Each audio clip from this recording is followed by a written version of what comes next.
Good morning, everybody. My name is Petr Sidopulos, and I'm the Principal Cybersecurity Architect for the Teacher Retirement System of Texas.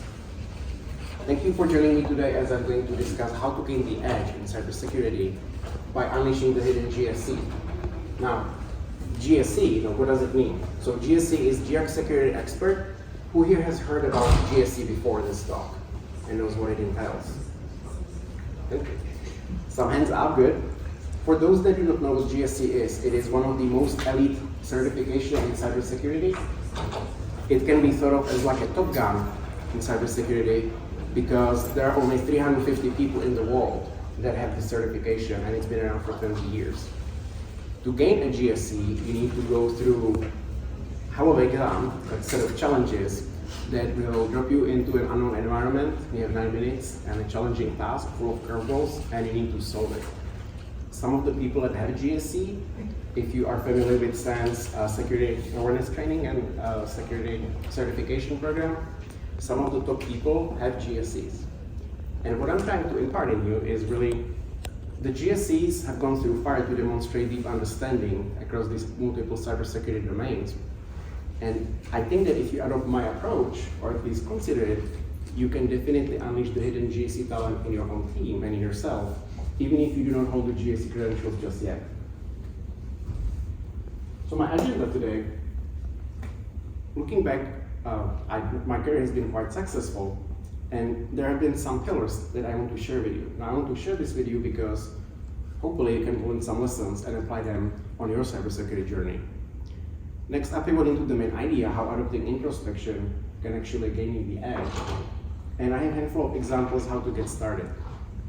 We can Q&A at the end. So first, a few highlights about me. I've been in cybersecurity about 11 years. I do hands-on challenges at work, purely. I'm not, essentially, if it's in cybersecurity, I did it. It's cybersecurity defense, offensive operation, like pen testing, threat intel, threat hunting, digital forensics, incident response. I'm kind of doing everything. Recently, I was promoted to be the Principal Cybersecurity Architect at Teacher Retirement System, and it highlights the breadth and depth of what I do on any given day. But starting early on, I've been a misbehaving hacker since childhood, and the story to demonstrate that I like to take apart toys. And my parents were not all that happy, but I wanted to know how they work. And growing up in the communist Czechoslovakia, it was really hard to find good products unless you knew somebody, and my family did not. So my mom was standing in line this one time. She got me an awesome toy truck for Christmas, and I took it apart 5 minutes after I got it. Of course, hiding in my room, so I have plausible deniability and saying, I have no clue what happened here. It wasn't me, maybe my sister. And as I was learning technology, I got the brilliant idea as a youngster, right, thinking how smart I am. I figured I'm going to learn how hard drive works by taking my mom's work laptop and using a low-level disk editing tool. And you know where this is heading, the data was gone and I was done. And my mom was not happy. So now I know better. I work in cybersecurity, and a PSA, public service announcement, please do not let your kids use your work laptops, especially teenagers. I can tell you firsthand and through recount of people I trust, there are some situations you do not want to explain at work, what happened. When I'm on my best behavior though, I'm actually mentoring students that are entering cybersecurity field. I'm also working for SANS as a contractor, and I write quiz questions. So if you have ever taken SANS on-demand class, there is a quiz at the end of the day. If you find a question that's like really cool, or that you cannot answer, don't curse my name too much, please. There is a chance I wrote it. I've been a teacher assistant in the past as well for SANS. Now, despite all of this, I always have time for family, which includes 2 tripods or 2 three-legged cats. And I like to collect certifications and additional training. So I hold about 20 JET certifications and a handful more. Finally, to explain the dragon logo, I'm a hacker, right? So I need a hacker handle. I adopted a hacker handle CzechSum because I'm of Czech and Greek origin. It's a Czech flag with a Greek sigma on it. And because CzechSum is used in IT to verify integrity of data, and I consider myself a hacker with integrity, right? I think the name sums me up real well, all pun intended in that. So looking back and reflecting, I went in about a decade from being a cyber noob to being the principal cybersecurity architect, while earning some of the most prestigious certifications in the field. And all of that while working as a state employee for the state of Texas. So you may be thinking, how did you pull it off? Well, I don't know, a little bit of luck, but there are 5 pillars that I'm crediting to my success, and we're going to go through each of those now.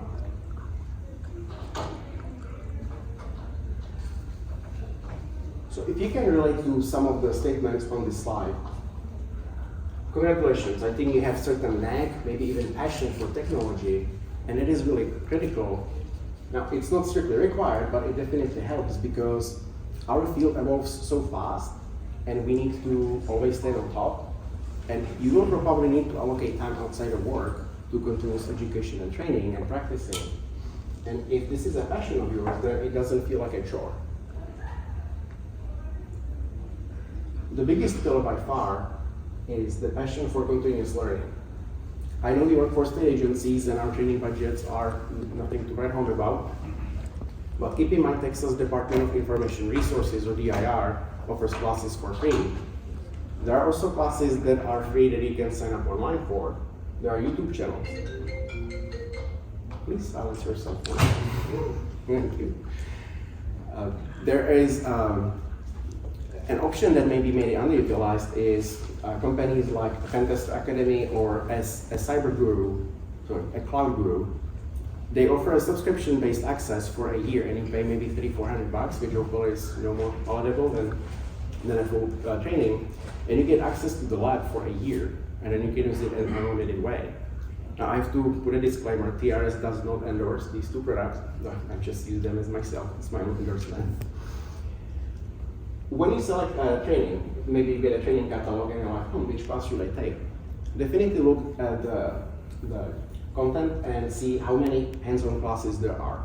It doesn't matter if you're in compliance or exploit writer or whatever else, practical hands-on experience is really critical and it will help you master the content sooner. It leads me to the building of a home lab. Building a home lab is just download some virtual software like VirtualBox or VMware Workstation, sorry, VMware Player. They are free. You can download some distribution of Linux. You can build some container systems and then load it with vulnerable applications and then go and hack it. And then go back and turn on all the logging that you can and start collecting the network traffic that you are sending and hack it again. And then switch heads and play incident responder and go look through the logs and realize, can I piece together what has happened? You know what happened, right? Because you just did it. But this hands-on playing offensive and defensive side, I really credit it by being able to pass the GSE exam on first attempt, which is actually an achievement on its own because a number of the GSEs actually failed the first time.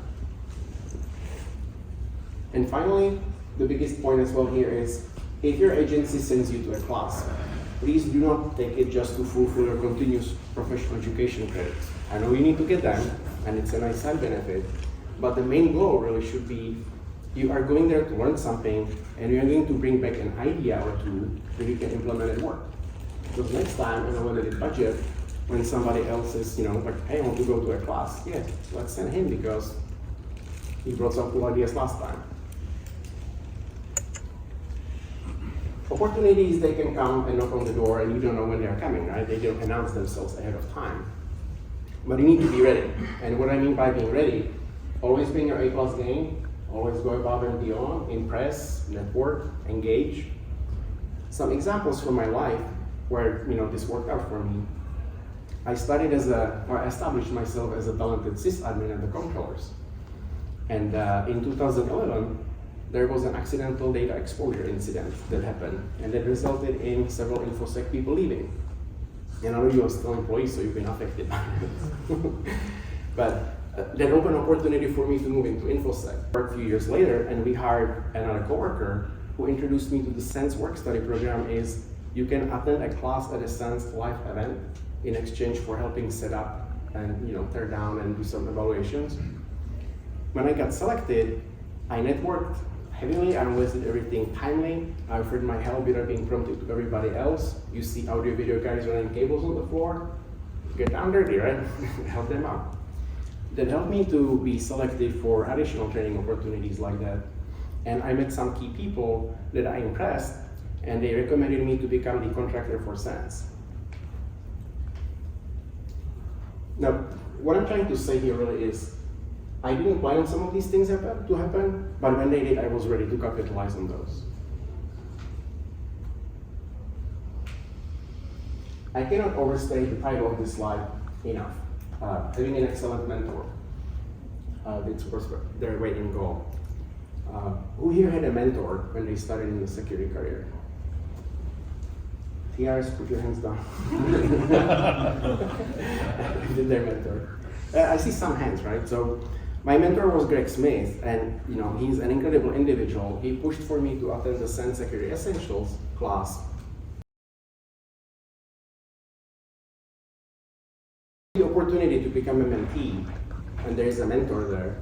Take advantage, but be ready to work more, a little bit harder, because a good mentor will challenge you, but your reward is much faster growth in knowledge and skills. Now, as you become more established with in the security field, and you have the opportunity to mentor somebody else, please consider that. The time to give notes, and thank you to the leadership at TRS, because they allow me to commandeer 1 hour each week, every week on Wednesday, and we do training. The training started really by going through the capture the flag challenges, like hands-on walkthrough. Like, hey, this is how we do it, this is why it is, this is how it works. And then later we pivoted into, hey, I got this task to do and I wasn't sure how to do it. I had to struggle and figure it out. Well, and guess what? We'll be teaching everybody else what you did, because for the people that know it, it's a nice refresher, and for the people that haven't done it yet, at least they now know how to do it. We have junior people, of course, on our team, and always invite them to come and teach us. And you may be thinking, why would somebody who is learning teach the expert or the more senior people? It may be a little bit counterintuitive, but keep in mind that if you can explain it to somebody, then you really understand it. And if you don't understand it, then because you're explaining it to an expert, they can help you figure out, okay, I see this is correct, but now you go off the course, so this is what you need to do. And that reference to Dr. Su's book, this one story is, I heard from a coworker of mine, they were tasked to do something that would have taken them several hours to do. But because we just did some command line kung fu practicing, they were able to knock it out in 10 minutes. And really, my heart did grow 3 sizes that day. While it would be hard to discount my hard work and talent and everything I bring, I have to admit I had some luck as well. There is a saying that, the Czech saying that luck favors the prepared, but do not rely on luck only, because it's not going to take you too far unless you're the luckiest person, and then I'll be asking you for the winning numbers on the lottery ticket. But if you feel like you never get any good luck, and it's only bad luck for you, don't despair. You may just need to work a little bit harder and look for the opportunities. So with those 2 out of the way, let's pivot to the main talk, level setting. I'm pretty sure that many organizations, definitely state agencies, are struggling with what we call technical debt. It's the daily grind of doing things. If you are not sure if you have technical debt, then think about how many systems you have that are fragile, must be Italian, right? This is a reference to Christmas story. If you have systems like that that nobody can touch, but yet they are critical, then you have a technical debt. The other thing is, especially when security has a cool idea, let's do something in a modern, secure way, and you hear back, we never did that, right? What are you talking about? That's another sign of technical debt. Another one is, does it ever happen to you that you go to work and you put in full day, and then you feel at the end like you didn't accomplish anything? Does it happen to anybody? Yeah. You have technical debt. And if you have the technical debt, it's like you're stuck in the daily grind. You don't get ahead, right? Like, how do you break the cycle? You probably have too many of the routine tasks that are monotonous, maybe the alerts or vulnerability scanners spitting out findings, and there are thousands of them, and you just don't know where to even start. And you probably do not know, you don't do many of those cool things, like threat hunting missions. Who is doing threat hunting at the agency? Okay. Who is doing active defense or adversary deception? Does it sound cool or no? I think it sounds cool. So let me bring up the point how I think you can unleash your team and bring them to new heights and don't drive them to a new job. So the idea really is you're going to get time dedicated to you. Let's call it introspection time. You're going to ask the people on your team, would you like to get an hour or two off each week? Or it's like, yeah, but careful. You are actually signing up for more work. Now you are off work, but not off the clock, right? And what it means is there is no Teams, there is no Outlook, there are no alerts. It doesn't matter what emergency is in the office, you are essentially on vacation. But in the time you have, you first start to think about what are my daily tasks that I don't really like. Because there are some tasks that we have where you're like, again. And some other tasks that are like, oh, this is really cool. So thinking about those tasks that are most menial, most routine, just boring, they just literally suck. And write them down. On the next round, what you can do is think about how can I fix these things? How can I make them to be more automated, more optimized, so that they are actually enriching you, right? And you don't dread these things. And this is like normal brainstorming. Don't discount any ideas because you may be thinking, I know what to do, I can write a script. I know nothing about scripting, so I'm not going to count that. Incorrect. Put it down. Because in the next step, you're actually going to work with the team and pick something, and you are going to actually implement it. And if you need to learn something along the way, then so be it. You are getting some time to do so. I really think that the part of the implementation, remember I said hands-on training is critical in this career. And you're getting it on the job, so you don't have to allocate time outside. You still should do it as well to accelerate the growth, but I think this will be really fulfilling. As you do it, you're going to gain some time, right? Because the task took you a long time and you spent some time automating it, and now it doesn't take time at all. So you have more time to do it again, or you can pivot into addressing some other aspects of the technical debt. There are some big challenges with this as well, though. You definitely need to establish guardrails. And I'll talk a little bit more about some of the challenges with this, but people need to know what they're signing up for. As I said, it is more work, even though you're off work. You need to have some metrics and accountability because you need to present this to the executive. If you think about it and you're stuck in the daily grind and you're going to take every team member away from the grind for 2 hours each week, and with 5 team members, that's 10 hours in a week. So you have 10 hours fewer in the week to do stuff, but the daily grind keeps churning. So there is a good chance that you are going to have a short-term performance hit. Maybe you won't meet some SLAs, service level agreements, or your response time to tickets may be a lot longer. But you can present it to the executive with solid metrics and accountability and help them understand that within 3-6 months, you are going to recover the time. Now, as you're looking for these things, one aspect is how much time is going to save me versus how much time I need to do to implement that. But don't only look at it this way, because there is mental health aspect of this as well. If the task comes to you and you're just like, I don't want to do this, and then you automate it and it just happens automatically, how much moral boost does it give you, right?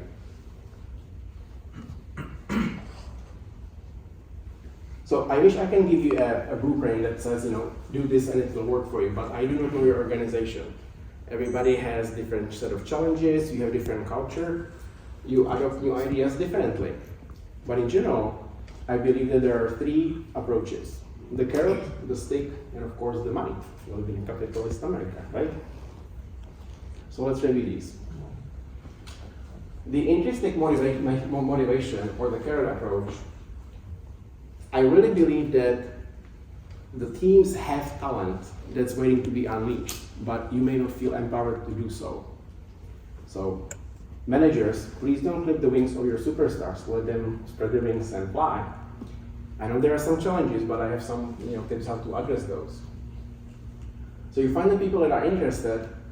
Remember, they are signing for more work, and you define the guardrails so they know what is expected. Because you're getting the time to yourself, but you will be delivering some results that are measurable, right? And start small. Like you don't have to boil the ocean. There's aspect of micro automation I'm going to talk about a little bit later in the example section. And once you have the rules of engagement and you get started, you can just watch the magic happen. But be ready to accept failure because you're trying to do something new, and maybe the first iteration just doesn't work. Just learn from that and try it again, but define some metrics and values where you know that the program is just not working for you.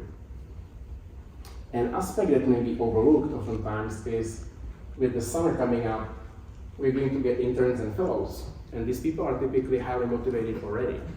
So why not give them a task for the 6 or 8 weeks that they come, look at what we do, build some automation pipeline, and when you go back to school, you are left with a process that doesn't suck as much anymore, and they're left with some really cool thing to put on their resume, and then you can hire them when they're graduate. When the intrinsic motivation fails, you can order pizza and just be fine. Maybe there's some pizza party and everything is good. Of course, kidding with this. If you're a manager and you like this idea and you would like to try it out, you can always ask your people to do it. Exercise the managerial authority. Now, you can tie the results to the performance evaluation so that you can maybe kick it in the high gear. Just be mindful that you do not want to drive away the best talent that you have by making it miserable for them. If that doesn't work or you don't want to do it, which don't do this way as much as you can. The money approach, for state agencies we have budget for contractors, and that's different from the full-time employees. So if you have money in the budget for contractors, look for some DevSecOps professionals that can come and hire them for 3-6 months. They will shadow you to learn what you do, and then come up with some automation pipelines that will help with your daily operations. And you need to ask them to create documentation because they're going to leave, right? And hopefully, as the team sees these results, the intrinsic motivation will be realized, and they said, "Oh, this is cool. Let me shadow the contractor and learn." If you don't get that, then you're probably into budget for these people to come on a regular basis to do more iterations or fix what's broken. Now, hopefully the optimism is coming through this presentation. I'm really excited about this topic. And you may be thinking, Petr, you are wearing some rose-colored glasses, living on cloud 9. The real world doesn't work like that. Well, I'd like to point out Daniel Pink's book Drive, where he talks about what truly motivates people. And he talks about the intrinsic motivation. And he defines that as there are 3 factors that will unlock the intrinsic motivation for you. And they are autonomy, which is the desire to be self-directed, mastery, which is the desire to get better at something that matters, and purpose, doing something good in the service of something larger than us. So think back about the introspection. I said that you're going to give your people the autonomy to choose what to work on, right? What sucks the most, what would you like to take away from your plate? While learning something new, so gaining some mastery, and doing it all for the purpose of helping themselves and the team. And your entire organization will benefit because as you mature your cybersecurity operations, the overall maturity grows. And that's why I have if you're wondering why executives and internal auditors should be dancing, shaking maracas, that really is because the organization grows along with this. I really don't know what should there be not to like. There is also, there are concerns, absolutely, right? So I kind of alluded to it in the past. I believe the biggest concern is the fear of creating unsupportable solutions. So you have your superstars, they come, they create something cool, and they decide to leave to a different state agency or for the private sector. And you fear like, when they do that, I'll just give up hanging. I have no clue how to support this. And when it breaks, it goes away and we go back to the ground. That is a valid concern, but I think it's easily addressed because remember there are guardrails you need to define. So there'll be an exit gate, and for each iteration, and when you implement something new, the person implementing it will have to provide documentation and train the team, and the team will have to vote whether they feel trained sufficiently and if the documentation is good. And if you think about it, that team can really just then say, I feel comfortable with that, I know what to do, I want something new, and that concern is resolved. Another one may be, the abuse of this privilege. So if I get 2 weeks off on a week to do as I please and do my introspection time, Friday 2 p.m. sounds like a good time, right? Just get the weekend started early. And I would absolutely say do support people to take the time when they are most productive and at the place where they are most productive. So probably not the office. However, remember that there are metrics and accountability that is established. So if 2 months go by and you've been taking 2 hours each week to come up with this idea and start working on them, where are the results? If you have no results after 2 months, then guess what? You're going back to the daily grind because you just lost the opportunity. Another concern may be, I just don't have time for this nonsense.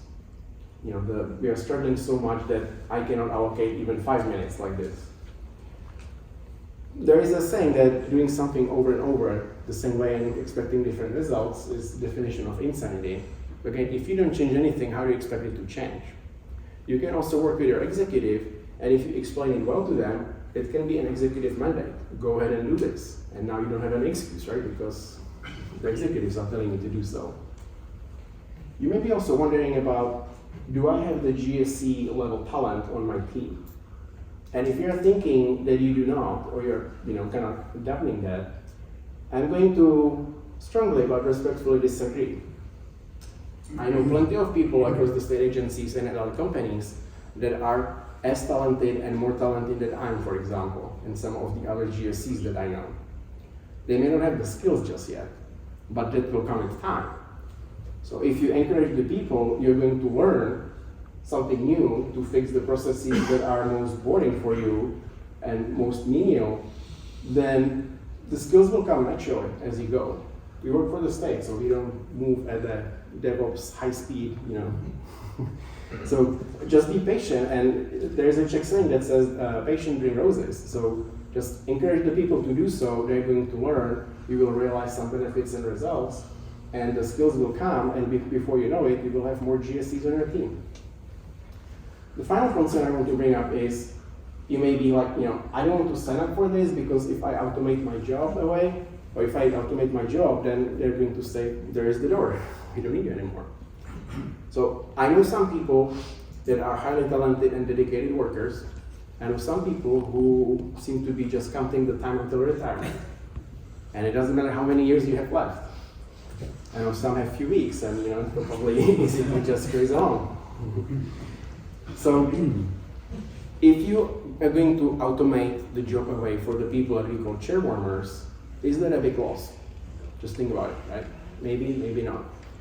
But if that fear is in employees who are talented, then the management can dispel that easily by saying, you are going to deliver something cool for us, you are showing the value, and if you have more time, you're going to pivot into something else. And really, the size of the technical debt is probably so large that there is something new to learn, right, and do. In the past, I have been accused, justifiably, of just loving too much writing scripts and nifty tools. There are some tools I learned recently that are still being used by the Texas comptroller, which is really nice. And that may be kind of like, scripting is difficult, programming, hardly anybody knows it on my team, so it's difficult. I'm guilty as charged with it. I really like to do these things, and there are, some benefits we realize. But this optimization and automation, look at the topics on the screen. So who here has cybersecurity operations shop and you use all the tools to the 100% of their capability? Well, if anybody was to raise their hand, I would be asking where you work. I would be talking some, but again, like we have tools that we spend the money for, and we may be using, 30%. What if you spend this introspection and you realize the benefits and saving, and you take full advantage of the tool? An executive will like that because the return on investment is maximized, right? You can look at it from the business process optimization. Maybe you have a process that is slow because if you change it up a little bit, it will be faster. There are business process analysts that you may have that can help you with this. You can go and explore some open source solutions, like Security Onion. Maybe you are testing, can I consume the feed from the cloud? And maybe we have C, maybe we do not. Maybe I don't have access to actually play with it. Well, spin up a solution and play with it, learn the lessons, and then apply them in your production. There is also the micro-automation aspect of this. And what that really means is, if you are responding in your daily operations to users in an email, let's say phishing, and there's always the same boilerplate text, use Outlook quick parts. You don't have to type it or copy paste from another email. Another way is, if you have to go to a ticketing system, and it has all the menus collapsed, and you have to click on each of them and fill out some values. That's several clicks you have to do. And you want to be doing this clicking. So there are plugins for browser that can modify the JavaScript on the page, and they will simply expand everything when you load it. It won't look pretty, but it's quickly to do. The same thing is you can do click and fill. Like there are autofills, in a browser, but some plugins allow you to have multiple profiles where you're going to go and fill in the data, so you don't have to type it. If you're thinking about this, there is really no micro-automation or automation that's small enough not to do, because if you think about it, if you do a task multiple times each hour or each day, times the analysts that are doing that or your workers, and you can make it, take a split of a second or 1 second or no time at all, then you're going to realize some savings. And don't forget about the mental aspect of this, because if you don't have to do the boring clicking around and you just click one button and it happens automatically, that is really, helpful, at least for me, for my mental health.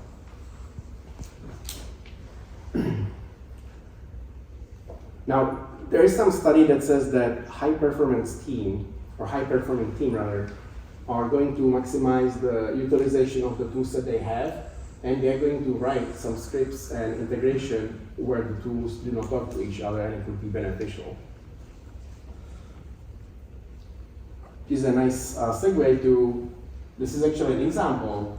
We know that EDR tool, or endpoint detection and response, or next-gen AD, we may have this tool, and it has a lot of valuable information. It can have, information who is logged on a workstation, who has been logging on in the past, where the asset is physically, so geolocation, what is the IP address, both internal and public.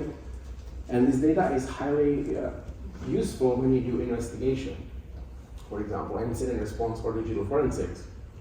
The problem we see is the cloud platform will only have the latest time the agent checks in, and it gets overwritten the next time it checks in.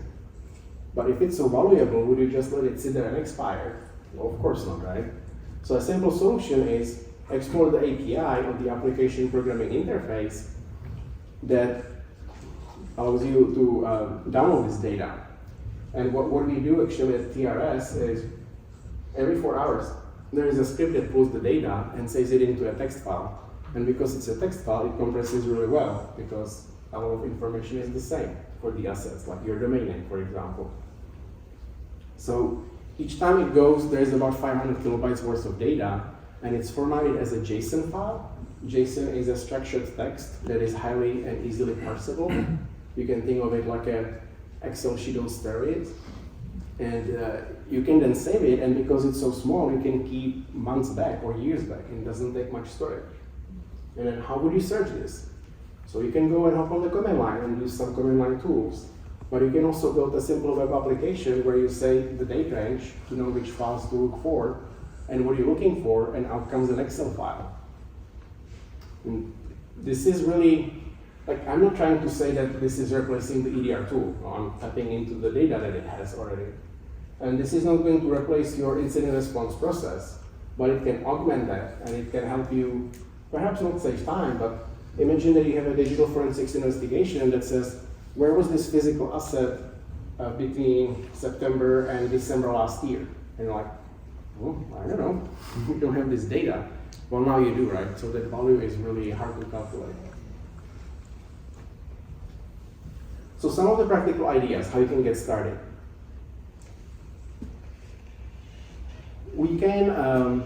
We have to report to DIR on a monthly basis, and you should report to executives about the cybersecurity team and how you're doing, the value of cybersecurity, right? Because we are always a cost center, we don't make any profit, but we are indispensable. So you may be thinking, I take 10 minutes once a month to build, I log into multiple tools, I run some reports, I get the data, put it in an Excel file, out comes a graph, I put it in a PDF or PowerPoint, and it goes to the executives. Cool. To me, that is quite boring task, right? So what if you can have the tool dump the data to you rather than you logging in and pulling the data? You're going to get some savings, right? And you didn't have to write any scripts. But you can explore the API or application programming interface access. You can write a custom script or look at tools like Power BI, because Power BI can connect to API and get the data, and it will build nice visualizations that an executive will like. And if you can automate it so that it happens on its own, yes, it may be 5-10 minutes once a month, but somebody needs to remember to do it, right? And what if you forget? Or what if somebody new does it and they look at they run the wrong report, and now your metrics are like, hey, what happened with this spike or this did? So if you can take the task away in a good way, then that's a boost to your team's morale and efficiency. Another thing to explore is the attack matrix and the attack navigator. So there are threat adversaries, and the MITRE attack framework is documenting the techniques, and procedures, or TTPs, what they do. And they group the threat actors by the verticals that they are focusing on. So if you work for the education or government, there are some threat groups that are targeting you. So you can go and select the vertical you have. It will tell you these are the groups, these are the TTPs that are often seen using, and then you're going to put in the detection and preventive controls that you have, and it's going to give you a heat map, and you realize, okay, this group is targeting us and we have no visibility. Now your justification for the budget for next year. As a SIEM optimization, SIEM, security incident and monitoring, that's the one place where we send all the logs, so we have one place to ignore them all easily, right? That's not the definition, but that will oftentimes happens. So optimization of SIEM, that's definitely a talk on its own, but there are a few things I want to highlight here. For example, if you have an annoying rule that's driving you crazy because it fires all the time and there's not much to do, use this introspection time to figure out what is happening. Can you tweak it? Can you optimize it? Or can you turn it off? Just think through and make sure that you don't do something bad by turning it off, but saving the sanity is really good, right? There's another opportunity to write, to document the use cases. So what it is for every hour that you have configured in your SIEM that lets you know something bad is happening, you should have a document that tells you why did you put it in, what are the sources that it's looking for, where are the sources of false positives. When this goes off, is it all hands on deck situation, or is it just, nobody cares? And it helps you, when you get new people, they can reference something. But even the people you have had on your team, maybe they haven't seen this report or this alert in a while, or at all.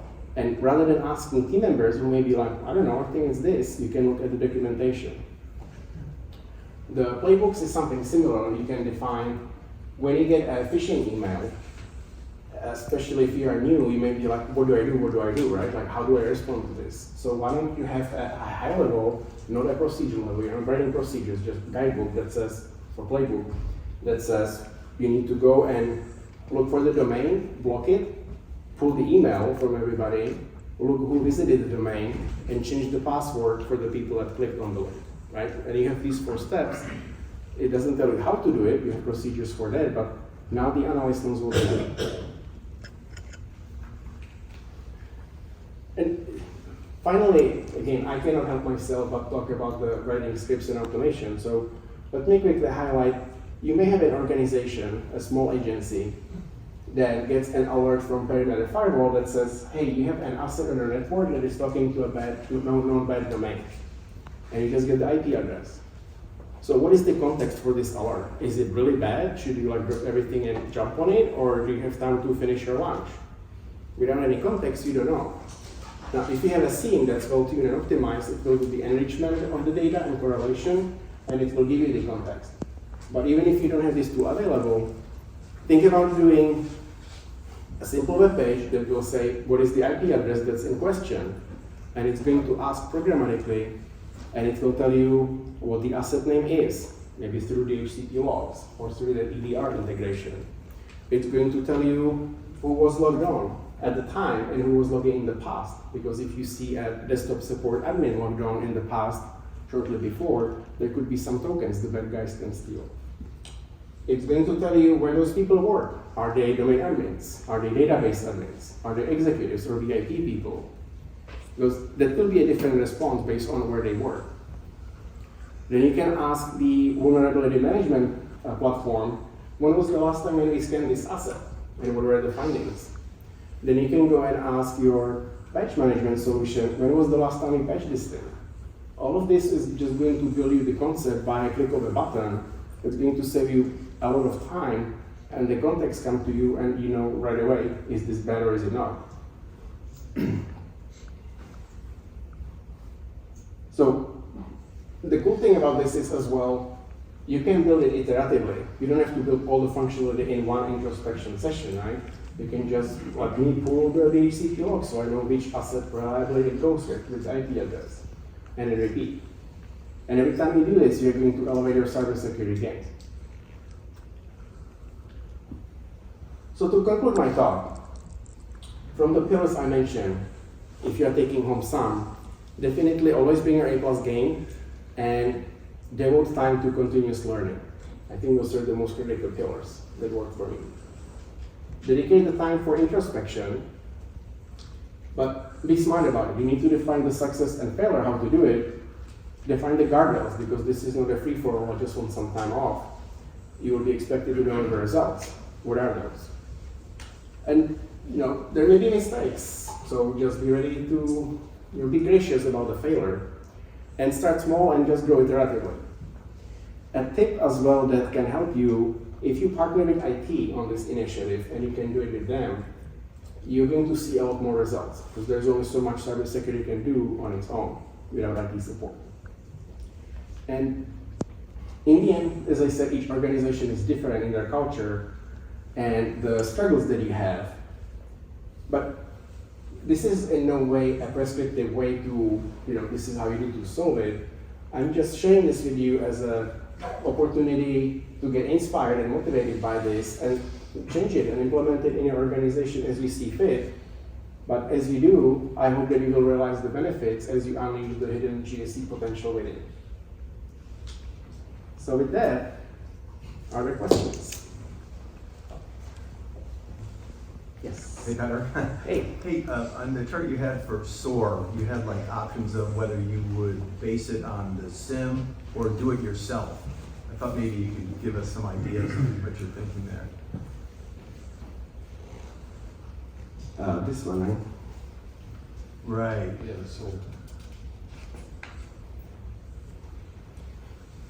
So I didn't talk about source the security orchestration and automation. There are platforms you can buy that will help you without writing the scripts. You can essentially use graphical wizard and say, I want you, when this happens, go talk to this using these credentials and get this data, transform them, and apply it and put it somewhere in here.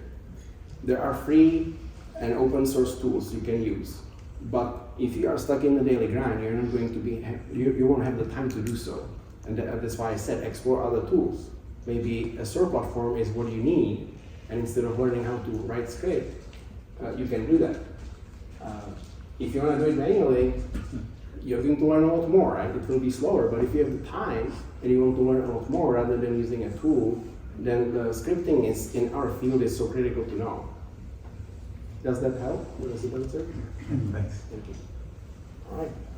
Yeah. I'd like to go back to where you started about this presentation and hear your thoughts on certifications. There's certified information systems security professional, certified in risk and systems management, certified ethical hacker, certified, the list goes on and on and on. Now, when I started 20 years ago in security, CISSP was kind of the only game in town, so we standardized on that. And in the last 20 years, there's been this proliferation of additional certifications available.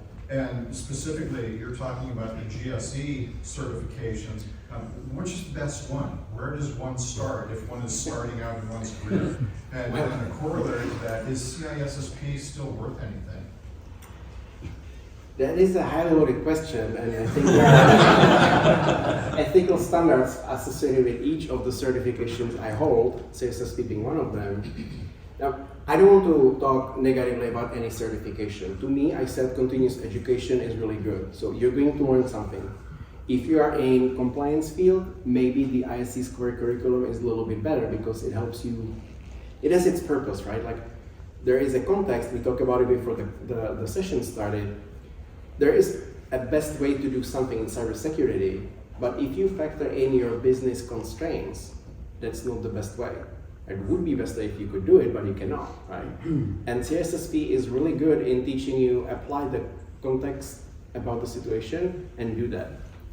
Now, I hope it will be published. There will be hopefully a blog post on GIR website about certifications and the values that I wrote. Now, I will say that you do not need certifications in this field.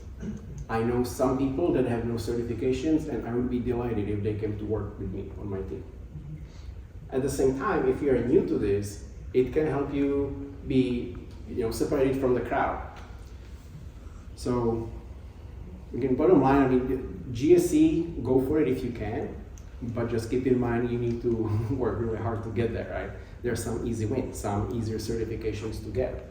As far as the value, it helps on your resume for sure. And we are hiring, if somebody's certifications, they get a second look rather than maybe no look at all.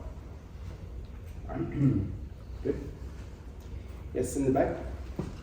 And to what you was asking about starting off, CISSP, I think it takes up to 5 years before you can qualify to get there. Mm-hmm.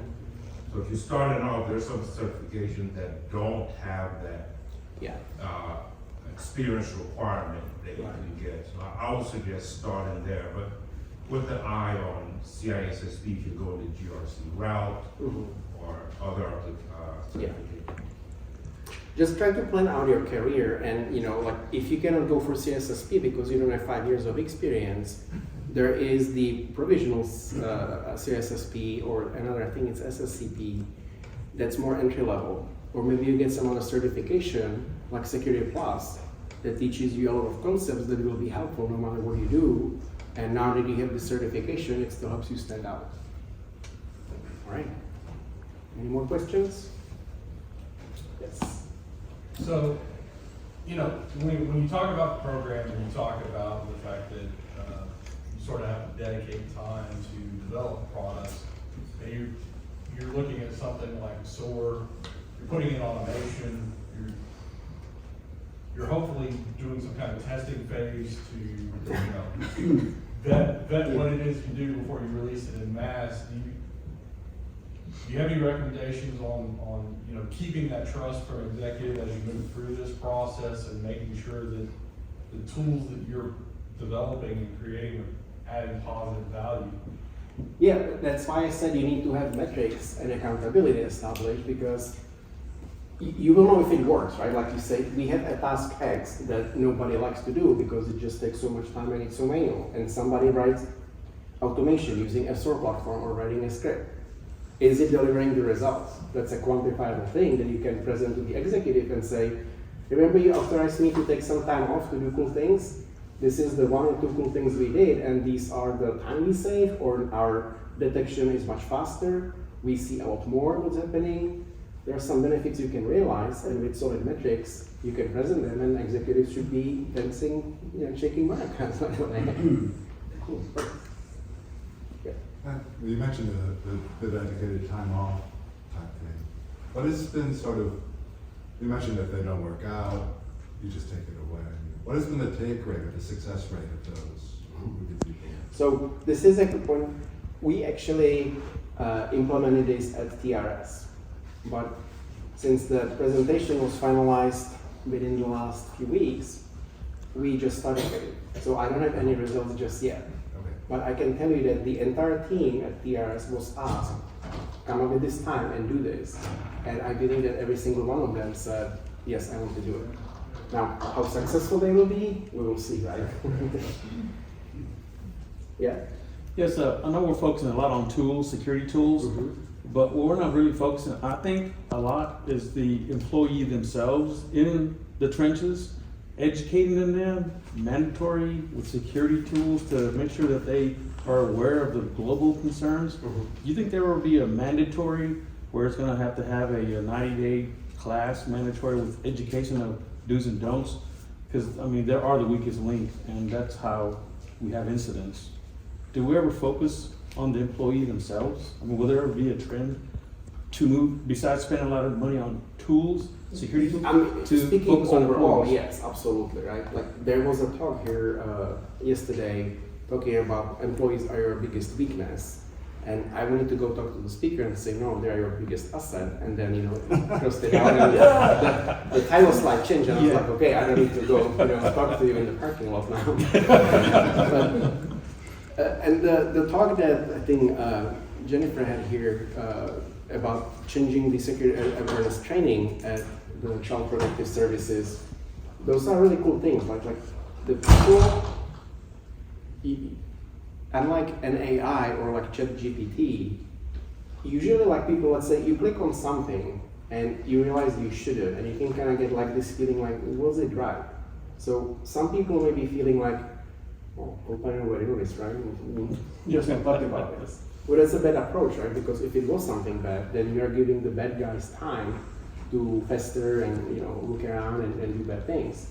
But if you say, hey, bad things happen to good people. Let's talk about what was going through your mind as you were reading the email. Why did you feel you need to click on it? And maybe it's like, well, I have this need that is not addressed, and maybe you can uncover something. So let's work on fixing it, right? So we all make mistakes. I made some mistakes too. My mom's work laptop, right? But if you invest in the people, it will pay back for sure. Hey, Petr. Yeah. You say as a security analyst, it's imperative that we get good at scripting. Do you have like a recommendation in how we can begin to learn how to script?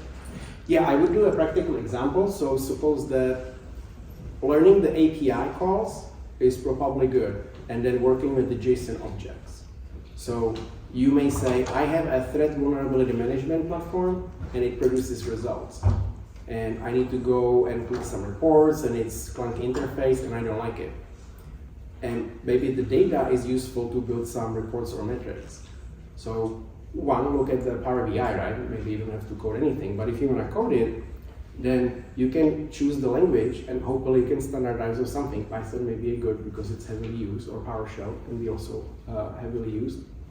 And you just look, how do I use ChatGPT to write you simple code, right? How do I connect to an API and pull this data? And it's going to tell you in Python, right? This is the Python code. How do you do it in PowerShell? And it gives you that. So if you have a specific small goal, you can work on that. And if you realize there is some, if statements and loops that I don't understand, then research that, right? Like there are some core programming concepts.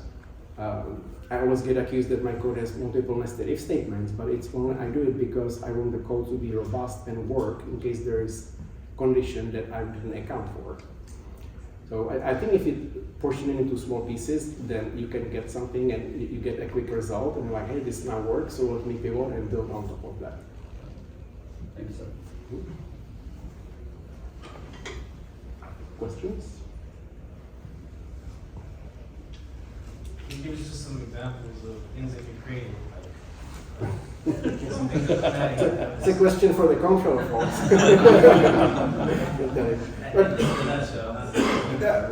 But one thing that came in handy recently, we had to split our server farm by the operating system version and by the environment they are in.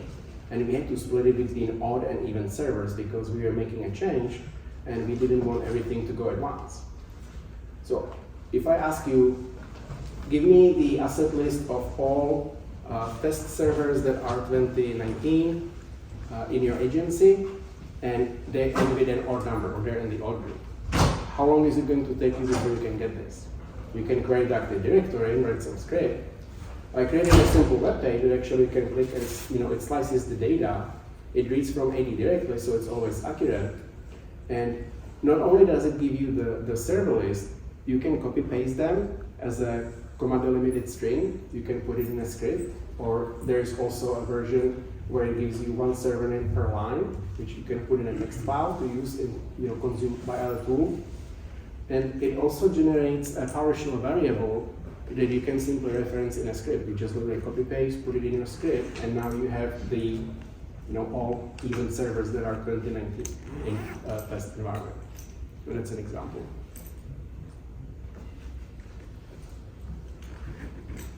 Okay. It seems like it. No more questions? Oh, thank you, everybody. Thank you.